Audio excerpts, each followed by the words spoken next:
You're listening to a Frequency Podcast Network production. This has happened to you, whether or not you realized it at the time.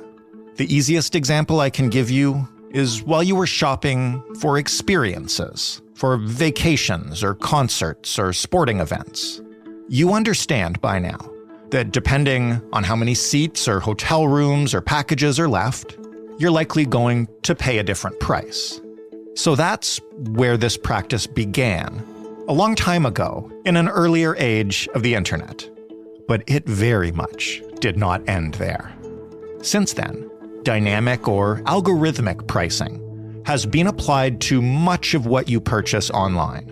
And it's not used simply to adjust cost based on supply and demand.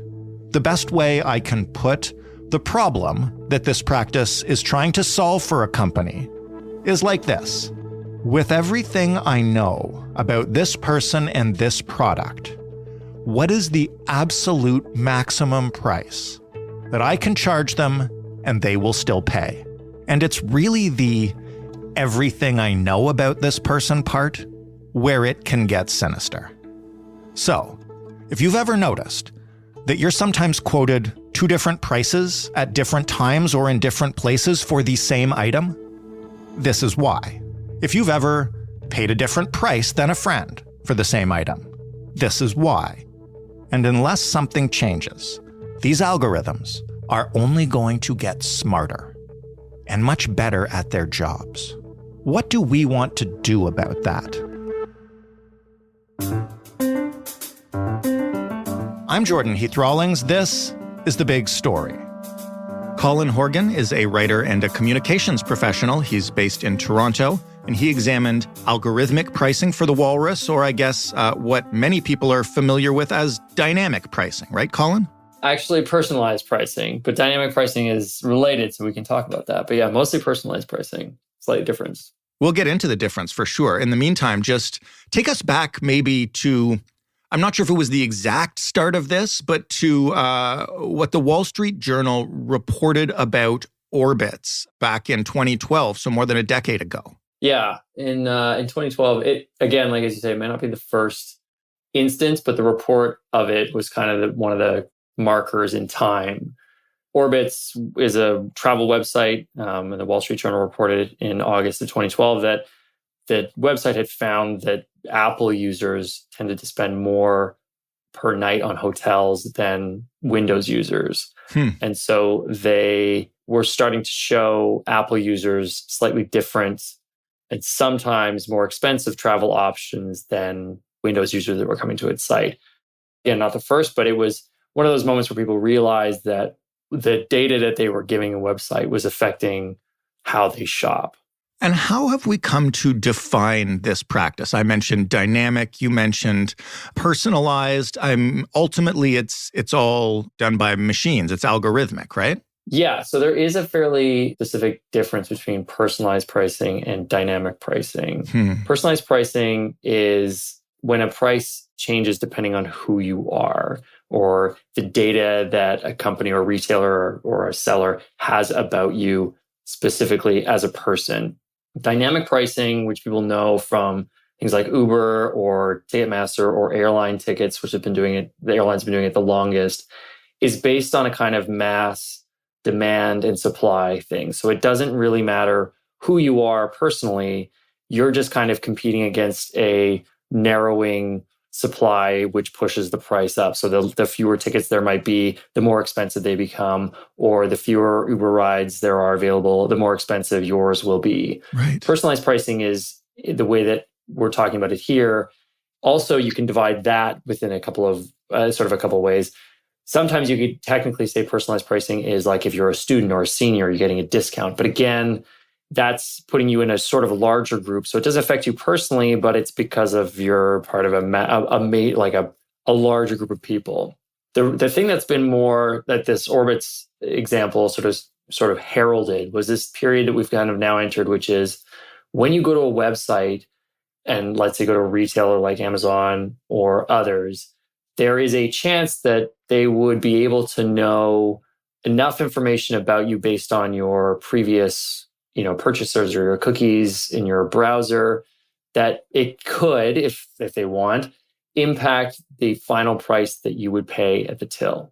This sounds like something that could create a whole host of problems, obviously, and issues of fairness or discrimination.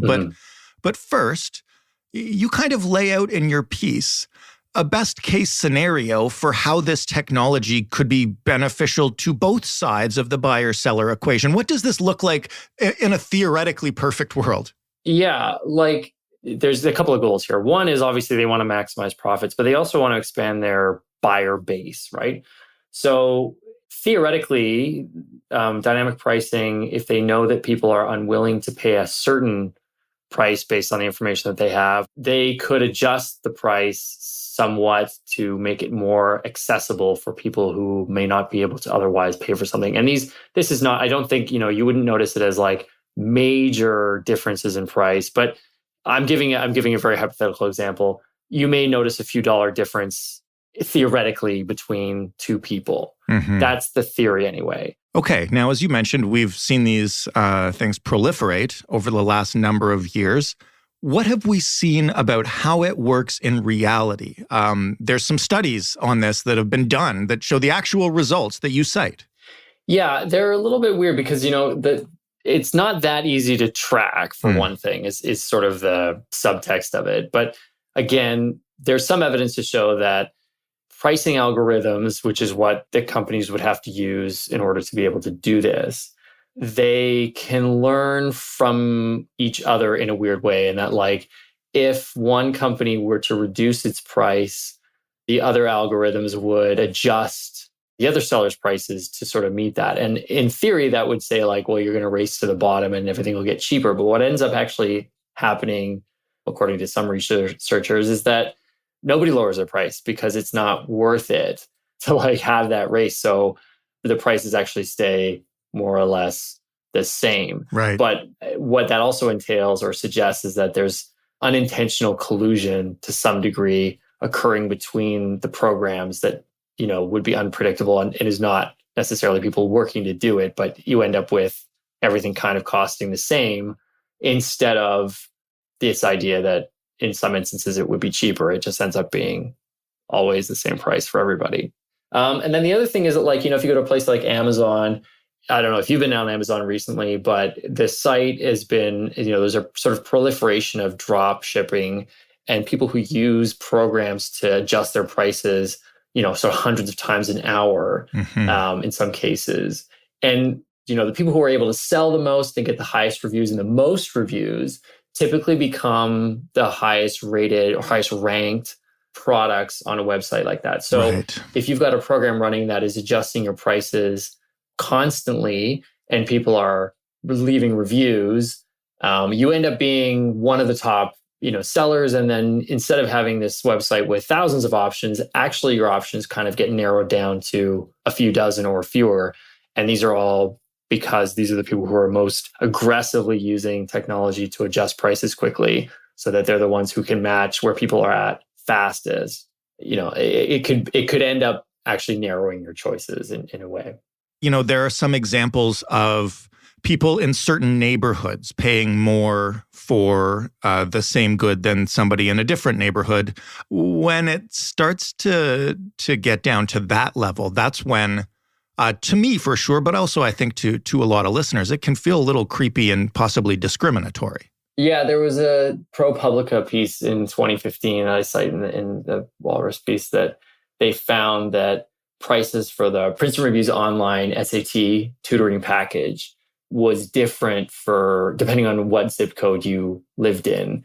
And unexpectedly, what the upshot of that was that where the prices were higher was where there was a higher density of Asian Americans versus non-Asian Americans. So yeah, again, like a lot of algorithmic decision-making, a lot of these results aren't necessarily like fully understandable because the computer just kind of, I don't mean to suggest that it has free will or whatever, but it's opaque. Yeah, it makes quote unquote decisions that aren't necessarily baked in to begin with, but it's just reacting to what it's been tasked with doing. Do we know how widespread this practice is and if there are any regulations governing it? I mean, you mentioned Amazon, obviously the world's biggest retailer, but how far down does this go? Yeah, to be clear that like when I say Amazon, just so that they're not annoyed with me, but like it would be individual sellers who might be able to use this. Yeah, not the platform itself.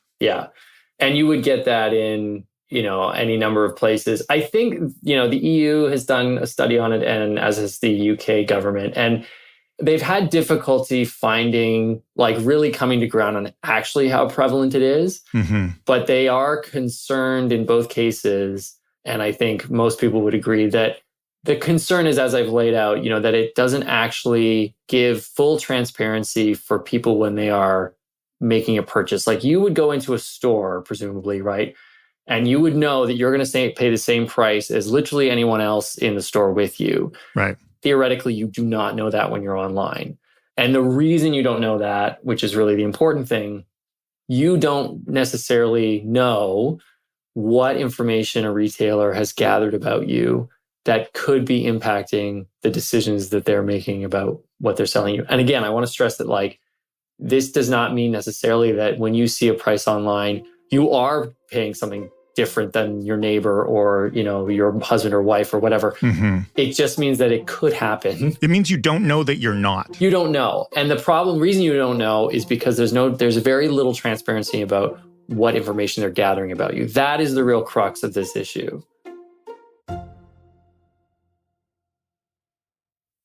Why aren't we coming up with ways to regulate this, to make it fair, or at least to disclose what's going on? Yeah, I think the second part of that is probably the easiest way to do it. Like to regulate retailers at the point of sale is actually very difficult and would raise a lot of challenges. A lot of people yelling about communism. Yeah, that. And also, like think about how many things there are that you need to regulate. Right. It's just, it's unmanageable for any administrative body, right? But the way you could technically do it is you could focus on the amount of data that somebody would give over when they travel through the internet in the first place. So, for instance, when you went online, if you were to go to a store and there was a pop-up that said, would you like this website to know X, Y, Z about you? It may impact the price you pay. Maybe you'll say no, but maybe you have the choice then to say like, yeah, because maybe I'll pay less. But at least you would be able to have the knowledge before you get there that the information that you're bringing along with you when you travel online, such as like cookies or the previous websites you were at, the previous things you purchased. Mm-hmm. If you know that up front, it brings a bit more transparency to the transaction itself. Right. So really, it's, as I said earlier, the personal data issue here is really the kind of crux of this one. It's that people are very annoyed at a lot of things in terms of pricing, including like how expensive Taylor Swift tickets are. And it's easy to kind of point fingers at the computers. That's the medium through which we're kind of seeing this occur. But the real issue is like our personal data not really being ours. The ability for retailers or platforms or whatever to just scrape basically as much as they want, that it eventually impacts the sort of the world that we see and the decisions that we make, and including in these cases, the things that we buy. How did we let that happen in the first place, where we kind of just decided as online shopping ramped up that it was going to be fine if all the retailers that we see know what we've purchased from other retailers and the price and what income bracket we might be in, and if we own a car? And like, I mean, I've seen some of these reports. They can get really detailed based on how many databases you're plugged into. How did we let any of this happen?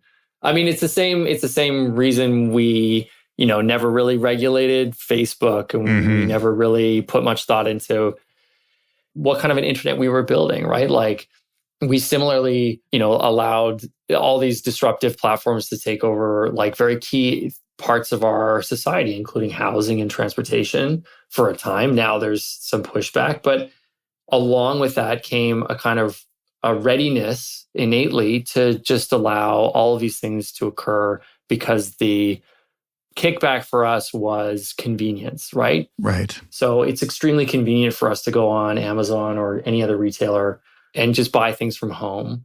And now it's just kind of the way we do it. But initially, if we wind the clock back 15 years or so, we were very willing as a society to get on board with the ease of it all. Yeah. Not realizing at the time how much information we were kind of giving up for nothing. And I don't want to suggest that we're like that, the sort of data is the new oil kind of thing, but just that our personal data is not ours in a real way, in the way that we've constructed the internet, especially in Canada. It's different in the EU, right? But certainly in North America, it's not. The thing I kept coming back to while preparing questions for you was when Apple brought in their new security system that allows you to opt out of ad tracking on social media stuff, right? And that's a big that's a big selling point for Apple. Can you apply that beyond simply apps and to all internet accessed on an Apple device at large? I think that the selling feature aspect of that for Apple is, I like to think that they're very, altruistic. And as an Apple user, I am very pleased that I can opt out of certain things. The way that the private industry may do it, or like retailers, for instance, would be, as a way to sort of suggest that they're looking out for your privacy. However, that also means that they're not able to collect as much information about you, and then it's more difficult to sell ads against your traffic. So is it really of benefit to them in the end? I don't know.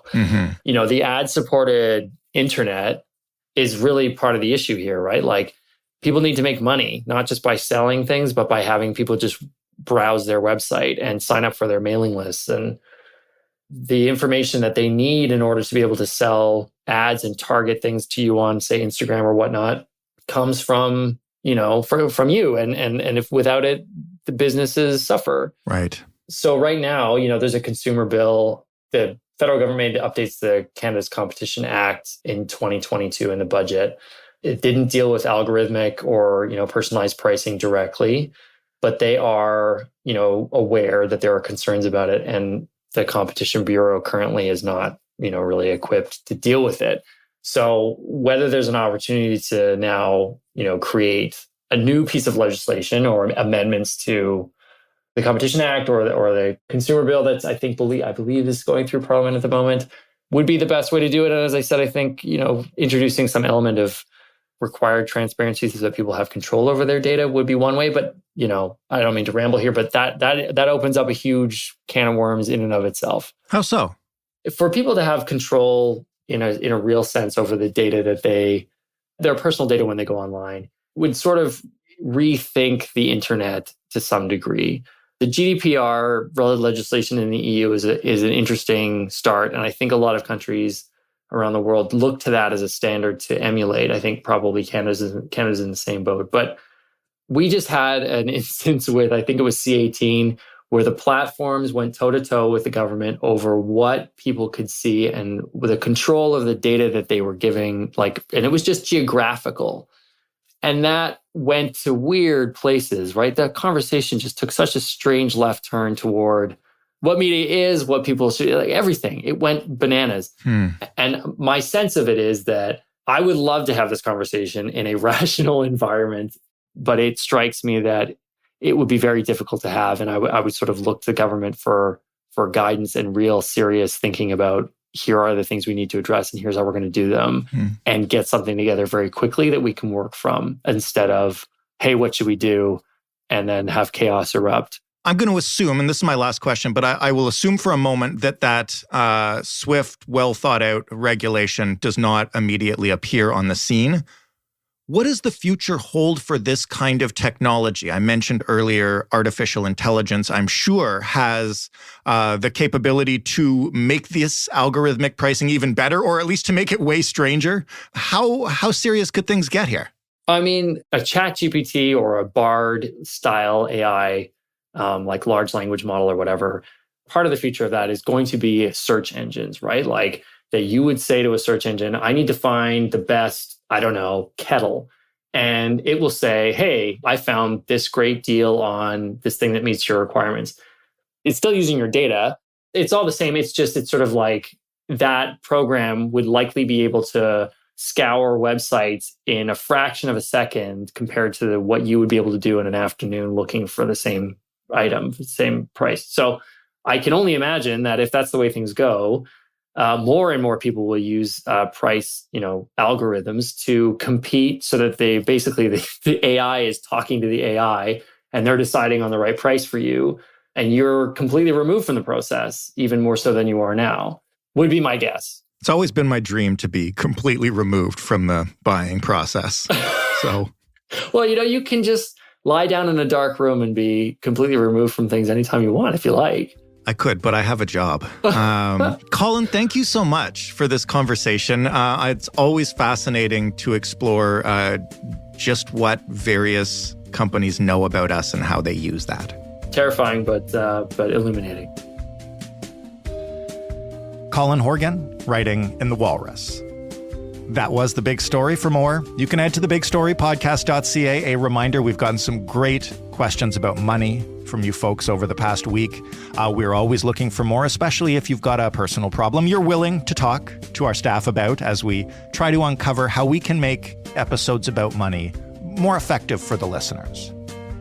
You can reach us, if you have one, by finding us on Twitter at TheBigStoryFPN, by sending us an email. That address is hello@thebigstorypodcast.ca, or just by calling and leaving a message, 416-935-5935. Joseph Fish is the lead producer of The Big Story. Robin Simon is also a producer. Our sound design this week was done by Robin Edgar, by Christy Chan, and by Christian Prohome. Mary Jubrin is our digital editor. Diana Kay is our manager of business development. Stephanie Phillips is our showrunner. I am Jordan Heath Rawlings, your host and executive producer. Have an amazing weekend. Take some time to observe the National Day of Truth and Reconciliation on Monday. We'll be doing that as well. And we'll talk Tuesday.